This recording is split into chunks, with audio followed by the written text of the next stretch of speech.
परमेश्वर की हम विशेष बातों को, उसके विशेष प्यार को जो वो हमसे करता है, जबकि हम देख रहे हैं, तो एक बार फिर हम परमेश्वर के वचन से देखेंगे लूका की पुस्तक उसका पहला अध्याय 74 और 75 पद। यहाँ पर प्रियो परमेश्वर के वचन की एक खूबसूरत सी भविष्यवाणी है और हम इसे देखेंगे कि वो हमें ये देगा कि हम अपने शत्रुओं के हाथ से छूटकर उसके सामने पवित्रता और धार्मिकता से जीवन भर निडर रहकर उसकी सेवा करते रहें। एक बार फिर से मैं आपके लिए पढ़ूंगी कि वो हमें ये देगा कि हम अपने शत्रुओं के हाथ से छूटकर उसके सामने पवित्रता और धार्मिकता से जीवन भर निडर रहकर उसकी सेवा करते रहें। प्रियो परमेश्वर किन के जीवन में इस सुंदर भविष्यवाणी को पूरा करना चाहता है, किन लोगों के जीवन में वो इन अद्भुत बातों को प्रकट करना चाहता है। इसी लूका पहले अध्याय के 54 पद में ऐसा लिखा है, उसने अपने सेवक इस्राएल को संभाल लिया कि अपनी उस दया को स्मरण करे। वो अपने लोगों को प्रियो अपनी सुंदर महिमा से परिपूर्ण कर देना चाहता है। वो अपने लोगों को वो छुड़ा लेना चाहता है। वो अपने लोगों को हर उस बंधुआई से जिसके द्वारा हम परमेश्वर के विशेष काम को नहीं कर पा रहे हैं और नहीं देख पा रहे हैं, उसके चमत्कार को, चंगाई को, समाधानों को, आश्चर्य कर्मों को हम नहीं देख पा रहे, उन बंधनों से हमारा पिता परमेश्वर अपने लोगों को छुड़ा लेगा। वो अपने लोगों को पहचानता है, वो अपने लोगों को पहचानता है। वो लोग खास तौर से जो उसके अनुसार चलते हैं, उसके अनुसार चलते हैं। फिर हम एक बात को ऐसे देख सकते हैं कि जो मरियम थी वो भीड़ का हिस्सा नहीं रह गई। परमेश्वर ने उसके हृदय को देखा और उसको भीड़ से अलग करके विशेष बना दिया, विशेष बना दिया। हम इसको देखेंगे लूका की पुस्तक पहला अध्याय 48 से 50 पद तक।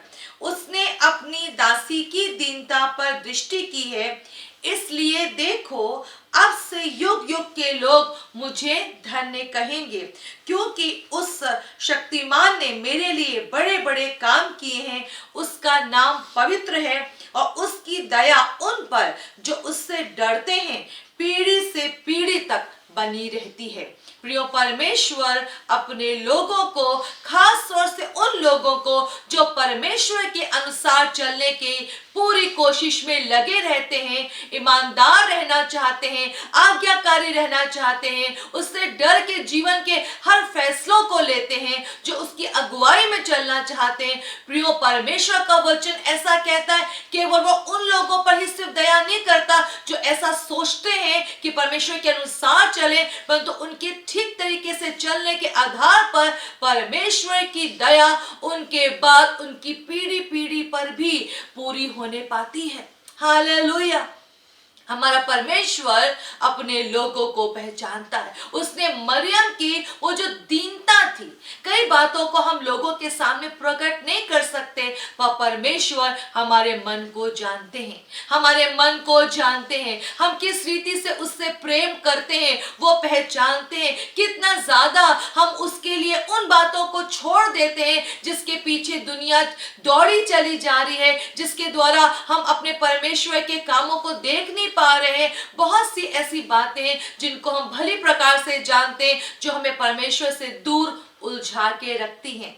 पर जो लोग परमेश्वर के अनुसार चल रहे होते हैं, जैसे परमेश्वर ने मरियम की दीनता को देखा, परमेश्वर ने मरियम के उस भय को देखा, उस डर को देखा, वो जो परमेश्वर के अनुसार चलने की जो उसकी कोशिशें थी, परमेश्वर पिता ने उसको देखा और उसको एक विशेष जन बना दिया। युग युग के लिए, युग युग के लिए, केवल उसी समय के लिए नहीं, युग युग के लिए, एक बड़े समय के लिए परमेश्वर ने मरियम को विशेष बना दिया, क्योंकि पिता परमेश्वर अपने लोगों को पहचानते हैं। कौन लोग उससे प्रेम करते हैं, कौन उसके अनुसार चलते हैं, ये हम परमेश्वर से छुपा नहीं सकते, क्योंकि परमेश्वर अपने लोगों को पहचान लेता है। परमेश्वर अपने लोगों की सुध ही लेता है। फिर कई बार हमको लगता है कि जो योजनाएं हमने सुन के रखी हैं, जो आशा कर्म हमने सुन के रखे हैं, हमको लगता है कि ये सब तो हमने देखा ही है, इसके अलावा और क्या हमारे जीवन में हो सकता है। जब हम कठिनाइयों को, जब परिस्थितियों को एक बिगड़े हुए रूप में देखते हैं, जब अपने दुख को, अपनी पीड़ाओं को उस स्तर पे देखते हैं जहां पर हमको लगता है कि नहीं, यहाँ तो कुछ बेहतर नहीं हो सकता, तो क्या होता है, हम अपनी उन पुरानी बातों के आधार पर जो हमने सुन के रखी है, हम परमेश्वर पर और ज्यादा विश्वास नहीं कर पाते हैं, और ज्यादा निर्भर नहीं हो पाते, और ज्यादा उसकी दया को चाह नहीं पाते, क्योंकि हमने जो हमारी सोच है प्रियो, वो सीमित है। जो हमारी जो सोच है, जो हमारी बुद्धि है, वो सीमित है। पर परमेश्वर का वचन अपने लोगों के विषय में क्या कहता है? परमेश्वर का वचन कहता है, पहला कुरिन्थियों 2 अध्याय उसके 9 पद में, जो बातें आंखों ने नहीं देखी और कान ने नहीं सुनी और जो बातें मनुष्य के चित्त में नहीं चढ़ी, वे ही हैं जो परमेश्वर ने अपने प्रेम रखने वालों के लिए तैयार की है।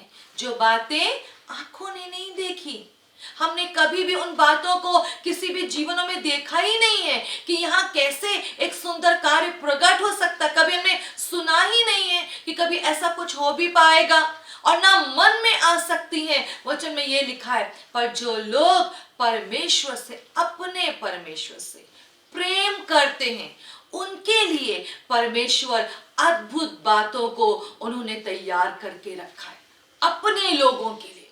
प्रियो, ये बहुत आवश्यक है कि हम सुभीते से लड़ें, ठीक तरीके से लड़ें, ठीक तरीके से खड़े हों, सही ढंग से जीवन को व्यतीत करें। यदि हम इस मैं बोलूं अलगाव को अपने जीवन में नहीं लेकर आते हैं कि हम इस ओर हैं या उस ओर, तो एक कश्मकश सी बनी रहती है, या रिश्तों में वो खराई नहीं आ पाती है, वो सुंदरता नहीं आ पाती है। पर परमेश्वर ने हम सबको इसलिए आजाद किया है कि हम अपने जीवन में परमेश्वर को चुनने पाए, सही बातों को चुनने पाए और परमेश्वर के लोग हो जाए, क्योंकि परमेश्वर का वचन ऐसा कहता है कि वो अपने लोगों को शत्रु के हाथ से ऐसे छुड़ा लेगा कि वे परमेश्वर के सामने पवित्रता और धार्मिकता से निडर रहकर जीवन भर उसकी सेवा करते रहें। वो ऐसे छुड़ा लेना चाहता है कि फिर दोबारा दुष्ट का अधिकार हमारे जीवन पे ना होने पाए, दोबारा हम फिर से अपने आप को असहाय महसूस ना करें, फिर से हम अपने आप को लाचार महसूस ना करें और आंसुओं से भरा हुआ महसूस ना करें कि हम तो अकेले हैं और कोई छुड़ा नहीं सकता, कोई निकाल नहीं सकता, कोई हमें अपनी महिमा में खड़ा नहीं कर सकता। प्रियो, परमेश्वर के पास में अपने प्रेम करने वालों के लिए विशेष योजना है, विशेष योजना है। क्योंकि हमने सुन के रखा है कि लाल समुद्र को 2 भागों में किया गया, पर उन लोगों ने नहीं सुना था जिनके साथ में ये घटना घटी, उन्होंने नहीं सुना था। 5000 लोगों ने जो 5 रोटी और 2 मछली से खाना खाया, उन लोगों ने ये चमत्कार नहीं सुना था, और परमेश्वर ने उनके लिए ऐसे अद्भुत कामों को प्रकट किया। हमने सुन के रखकर हमको लगता है फिर क्या ऐसे ही होगा, क्या फिर से ये कहानी दोहराई जाएगी? नहीं प्रियो, परमेश्वर अपने लोगों को ऐसे शत्रु के हाथ से छुड़ा लेंगे कि हम जीवन भर निडर रहकर परमेश्वर की पवित्रता और धार्मिकता से सेवा कर सके। हालेलुया। प्रियो, हमको आवश्यक है परमेश्वर के अपने लोग हो जाना, सुभीते से खड़ा होना, ठीक तरीके से लड़ाई लड़ना, ठीक तरीके से परमेश्वर का हो जाना। यदि हम इस कार्य को भले प्रकार से अपने जीवन में, अपनी सोच में, अपनी समझ में, अपने चाल चलन में करेंगे, तो परमेश्वर की यह भविष्यवाणी कि वो हमको शत्रु के हाथ से कंप्लीटली छुड़ा लेंगे, पूरी होने पाएगी, पूरी होने पाएगी। इसलिए आप निराश ना हो, उत्साहित हो, परमेश्वर की ओर मन को लगाए, क्योंकि उसने अपने लोगों के लिए विशेष बातें तैयार करके रखी। अपनी आंखों को बंद करेंगे और प्रार्थना करेंगे।